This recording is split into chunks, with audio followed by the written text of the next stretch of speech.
Kita lang ako sa inyo unit guys. So sorry hindi na natin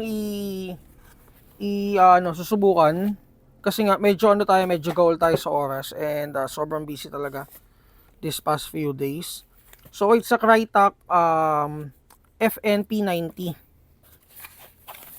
So pakita ko sa inyo guys, black pala tong color black. So pagbukas mo ng box, ang makikita mo is the manual. So EMG ito. So collaboration yan with EMG. So EMG, FN Aerostal, Crytek and Cybergun. So ito yung license card. Nahulog. Sorry, medyo pagod na. Ayun, so ito yung license card. So ito yung unit guys. So it's a AEG unit, P90. Ayan. So ang ano niya is polymer. So ang materials niya is polymer. And then may rail na rin siya. Side rails meron, ito sa kabila. For attachment. So optic attachment, accessory attachment, flashlight, laser, or kung anong gusto mo ilagay dyan, pwede. So magazine capacity is 200 rounds. Ito yung magazine niya guys.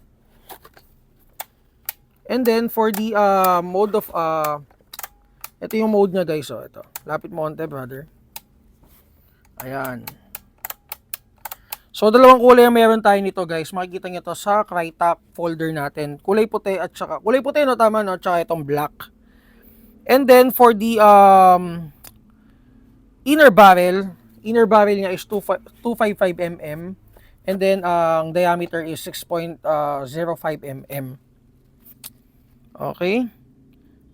And then ano pa bang mahalaga ditong ano natin?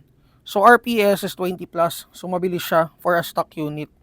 So ready na rin siya for 11.1 na volts na battery. So I think pag mga ganitong stock, safe na lang siguro is 30C pababa. So ang maximum is 30C. And then for the FPS, ang FPS niya is max is 400, 380 to 400. So ayun. So guys, ito check nyo to sa Crytek folder natin. Again, P90 ng Crytek. FNP90 AEG. So sorry, medyo gahol na tayo sa oras. And serial number guys and the tawag dito, pakita ko sa inyo. Ayan. So markings. Wala na siya ibang markings, no?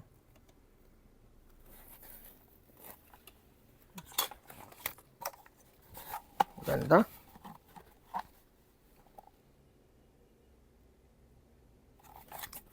Okay, so check nyo na lang guys. Kung may mga tanong kayo guys,